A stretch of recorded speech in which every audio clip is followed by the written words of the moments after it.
Usually when we talk about diagnosing a problem, we really expect this precision of engineering. Oh, absolutely. We want it clean. Right. Like you break your arm, the x-ray shows that jagged white line on the monitor, and the doctor just points to it, there's the fracture. Yeah, it's binary. It's either broken or not broken. Exactly. But if you step into the world of an adult who is trying to learn a brand new language, someone trying to literally rewire the neural pathways in their brain, that x-ray machine just shatters. It really does. The diagnostic landscape of cognitive linguistics is, well, it's incredibly murky. You can't just point to a synapse on a screen and say, there is the broken grammar. Right, because you're dealing with sound, you're dealing with working memory, insecurity. Oh, insecurity is huge. So huge. There's a tremendous amount of vulnerability involved. You're trying to build this invisible architecture in someone else's mind and, often using nothing but audio. Which is such a wild concept when you really think about it. And that brings us to the mission of our deep dive today. Welcome in, by the way. We are thrilled you're joining us. Today, we are putting a microscope on the anatomy of an effective language learning audio lesson. It's a fascinating topic. It really is. Our source material today is a transcript from episode 3 of the SpeakUp Sessions English Podcast, which is hosted by 2 instructors, Amina and Ryan. Yeah, and on its surface, this just looks like a standard lesson about English tenses. Right. But we're looking at this because it isn't just about learning English grammar. It's actually a fascinating case study in how to structure information to build someone's confidence. I mean, their stated goal, right at the beginning of this episode, is to take the listener a step further than just basic tenses.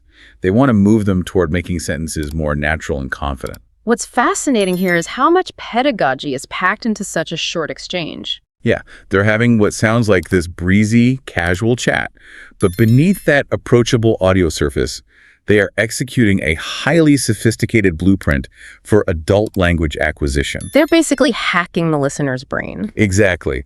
Bypassing the usual defense mechanisms we throw up when we feel, confused or overwhelmed by a new skill. So before we jump into the really complex new material they introduce, we have to look at how they anchor their listener.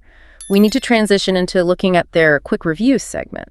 This is such a crucial step in their process. It is. So Amina and Ryan start off by reviewing concepts from their previous episode, episode 2. Right.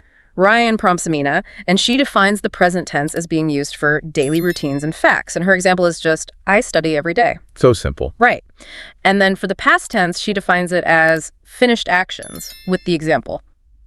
I studied yesterday. Okay, let's unpack this. Me too. Starting with this review is, it's like a musician tuning their instrument, or maybe like a hiker checking their map before they hit the trail. I like that analogy. Thanks.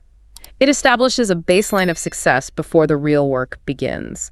You're reminding the listener, hey, you already know this. And that matters so much. Yeah. Because, instead of getting bogged down in dense linguistic jargon like habitual aspect or perfective verbs. Oh man, habitual aspect. That sounds terrifying. Right. If a teacher throws that at you while you're driving to work, you're going to tune out. But Amina and Ryan use highly functional, situational definitions, routines and facts versus finished actions. It creates an immediate mental picture. I hear routine and I picture making my morning coffee. Exactly. This binary approach totally prevents the learner from feeling overwhelmed by information overload. They've narrowed the universe to 2 safe options. That's just so smart. It really is. So I want to ask the listener, you tuning in right now, what stands out to you about how you learn best? Do you prefer complex rules or situational shortcuts like these? I definitely prefer the shortcuts. Give me the bumper lanes on the boring alley any day. Same here. So now that the baseline is established, the deep dive moves logically into how the podcast begins to complicate the learner's vocabulary. Because, if you can state a fact, you absolutely must be able to deny one. Oh, yeah. Stating facts is only half of human existence. You have to be able to say no. Right. So Amina and Ryan introduce negative sentences. How to say something did not happen. This is where English gets notoriously clunky. It really does. So they explain that present tense relies on do not or does not. The examples they use are I do not like coffee and she does not play tennis. But then they immediately do something interesting. They introduce the shortcut forms, the contractions. So do not becomes don't and does not becomes doesn't. And the past tense uses did not, which becomes didn't across the board for everyone, like I did not go or they didn't understand. Okay, wait, I have a structural question about this. Go for it. Why do they teach the clunky, super formal do not and does not first, only to immediately replace it with the shortcuts like don't and doesn't? It seems counterintuitive, right? Yeah. I mean, nobody walks into a cafe and says, I do not want the pastry. You sound like a robot. Why not just teach don't right from the jump? If we connect this to the bigger picture, it actually makes perfect sense. You have to teach the architectural mechanics of the sentence before you can teach the casual conversational flow. So like showing the steel beams before putting up the drywall. Exactly. You see, the auxiliary verb do and the negation word not are two entirely separate tools. Do carries the time, the tense, and not carries the negativity. I see. If they just handed the learner don't as a magic single vocabulary word, the learner's brain wouldn't understand its actual function. They might try to say, I like don't coffee. Oh, right, because they don't understand the underlying physics of the sentence. Precisely.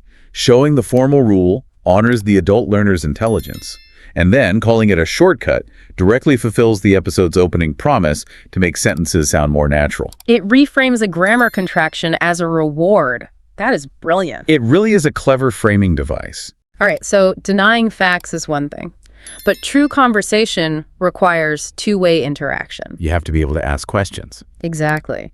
So our deep dive naturally progresses to segment 3 of their lesson, asking questions. Syntactic inversion, always a fun one. Always. Amina starts the section by emphasizing that asking questions is super important in conversations. Which is great validation for the learner. Totally. Then she explains the mechanics. To form a question in the present tense, do or does, moves to the very beginning of the sentence. Do you like music? Does she work here? Right. And in the past tense, did moves to the beginning. Did you watch the movie? Did they finish the work? It's a very systematic approach. Here's where it gets really interesting. In English, turning a statement into a question is almost like a physical puzzle. How so? Well, you are literally picking up a block, the auxiliary verb, right? The do, does, or did, and you are physically moving it to the front of the line to signal to the listener that a question is coming. It's like putting a flashing neon sign at the start of your sentence. Yes. You're warning them to prepare an answer. The really brilliant thing happening here is the pattern recognition. Oh, expand on that. Amina and Ryan are showing the listener that the same words used to make negative sentences, the do, does, and did, are the exact same tools used to build questions. They're just placed in a different spot. Exactly. You don't need to learn new vocabulary. You just take the tool you already have and flip it around. This dramatically reduces the cognitive load on the learner. It makes the language feel like a predictable machine instead of just, a chaotic list of rules. Which builds tremendous momentum for the student. But of course, with new rules come new ways to stumble. Machines break down. They always do. Yeah. Especially when humans operate them. Right. So we move from the clean theory of questions and negatives into the practical reality of where learners actually mess up. Anticipating pitfalls. Yes. Amina and Ryan address two specific, very common mistakes in this segment. Which normalizes the struggle for the listener. It does. Mistake number 1 is, she don't like pizza, which they quickly correct to, she doesn't like pizza. Right. Forgetting that third-person singular rule. Very common. But mistake 2 is the fascinating one. The mistake is, did you went there? And it's corrected to, did you go there? Ah, yes. A classic. To fix this, Amina provides what feels like a golden rule. She says, remember after did, always use the base verb. That rule is a lifesaver. But I have to ask, if I am talking about the past, why wouldn't I use the past tense went? It feels entirely logical for a learner to say, did you went there? It's actually hyperlogical. That's the psychological trap of what linguists call double dipping in English grammar. Double dipping. Yeah. The learner knows they are speaking about the past, so their brain wants to make everything past tense. They make the auxiliary verb past tense did, and then they eagerly make the main verb past tense to went. Because they're applying the rule they just learned. They're just applying it too well. Exactly. English demands that the tense is only marked once. The did acts like a linguistic sponge. It absorbs all the past tense energy. I love that. A linguistic sponge. So because did is doing all the heavy lifting, the main verb gets to relax. It reverts to its base form. Go, not went.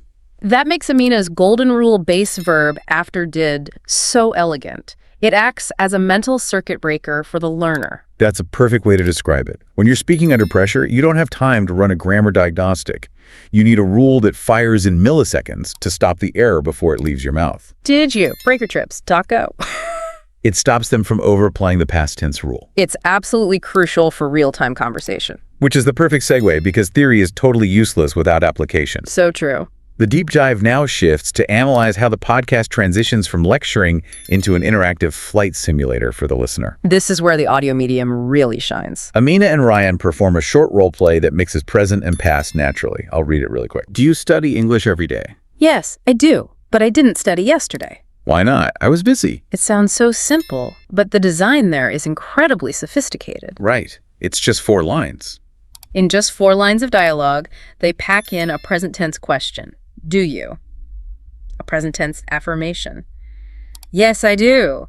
A past tense negative. Didn't study. And a past tense fact. Was busy. It proves to the learner that these aren't isolated rules. These are the ingredients of fluid, everyday conversation. They're showing what fluency actually sounds like. And then they follow this up with a listening challenge that directly addresses the audience. Amina says, I go to school every day, but yesterday I stayed home. And the listener has to identify the verbs. Exactly. They're asked to identify the present verb go and the past verb stayed. This is the moment the podcast becomes a two-way street. It pulls you out of passive listening. It's the audio equivalent of a pop quiz, but with 0 stakes. You can fail in the privacy of your own car, which is huge for lowering anxiety. But this raises an important question for you, the listener, about how you consume information. Oh, that's a good point. Are you passively letting audio wash over you while you wash the dishes? Or are you actively engaging in listening challenges in your own life when you're trying to learn a new skill? It's the difference between hearing and actually listening. Absolutely. Active engagement is where the real acquisition happens. Okay, so moving from the mechanics of this specific lesson to the broader philosophy of learning, we're at the final takeaways that Amina and Ryan leave their listeners with. The synthesis. Right.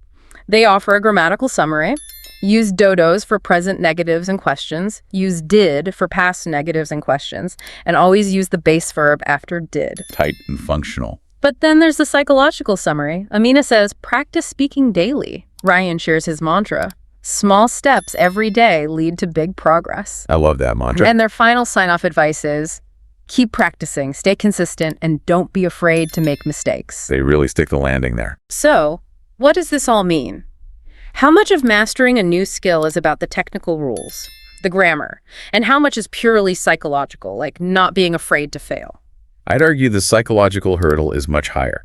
This podcast episode is ostensibly a technical lesson on auxiliary verbs, but really it is equally a motivational masterclass. It really is. They bookend their technical rule-heavy lesson with reassurance. Small steps, don't be afraid. Because frankly, a perfect grasp of do, does, and did is totally useless if the learner is paralyzed by the fear of looking foolish. If you're too scared to open your mouth, the grammar doesn't matter. Exactly. They are acknowledging that learning is an act of bravery. It's profound, honestly. So to briefly recap our journey today, we started by looking at how a short, seemingly simple podcast script about English tenses is actually a perfectly structured psychological tool. A tool designed to build confidence. Right. It establishes rules, anticipates errors, provides a mental circuit breaker for those errors, and encourages real-world practice through a zero-stakes flight simulator. It's a brilliant template for teaching anything, really. It is. And that leaves us with a final thought for you to mull over as we wrap up today. Think about the last time you tried to learn a completely new skill. Maybe it was a new software at work or picking up an instrument. Did you get bogged down in trying to be perfect immediately? Or did you allow yourself to take the small steps and make the common mistakes that Amina and Ryan encourage? The next time you are faced with a steep learning curve, consider what your personal base verb rule might be. I love that. What simple foundational rule can you fall back on when you feel completely overwhelmed and overloaded? Such a great question to reflect on. You have to give yourself permission to stumble. You really do. Well, thank you so much for joining us on this deep dive today. We firmly believe the best learning happens when we aren't afraid to unpack the details, and we loved unpacking this one with you. Catch you next time.